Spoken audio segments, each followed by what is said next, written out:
अलग अलग तरीके के नाम है। तो गोविंद नाम किसको बोलना चाहिए? जो बुजुर्ग हो गए हैं, जो अपनी वृद्धावस्था में हैं, उन लोगों को ठाकुर जी को गोविंद कहकर के पुकारना चाहिए। कुंती ये बात कह रहे हैं। क्यों कन्हैया, गोविंद कहकर के क्यों पुकारना चाहिए आपको? तब कुंती ही इसका उत्तर देती हैं कि गौशाला में गाय जब मुख से आवाज निकालती है ना, तो गौशाला में सेवा करने वाले ग्वारिया को पता होता है कि कौन सी गाय बुला रही है। किसी गाय के बुलाने पर वो जाए या ना जाए, लेकिन गौशाला की जो सबसे वृद्ध गाय है, जिसके अब बालक नहीं हो सकते, जो अब दूध नहीं देती, जो केवल एक कोने में खड़ी खड़ी केवल अपनी सेवा कराती है, तो वृद्ध गाय का एक नियम होता है, वो मुख से आवाज बहुत कम निकालती है, बस चारा खाती है और बैठी रहती है।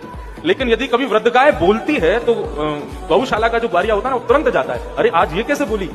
ठीक उसी प्रकार हे कन्हैया, ये पूरा जो पृथ्वी है ना, ये तुम्हारी गौशाला है और यहाँ पर इतनी सारी गायें हैं, सब तुमको पुकारते हैं, लेकिन तुम जाओ ना जाओ कोई गारंटी नहीं। लेकिन यदि तुमको कोई गोविंद कहकर के पुकारता है तो तुमको लगता है कि कोई आर्त भाव से पुकार रहा है, कोई अतिवृद्ध मुझे पुकार रहा है, तो अतिवृद्ध के भाव से तुम गोविंद नाम सुनकर के दौड़े चले आते हो। इसलिए मैं तुमको गोविंद कहकर के पुकार रहा हूं। एक प्रकार से कह दूं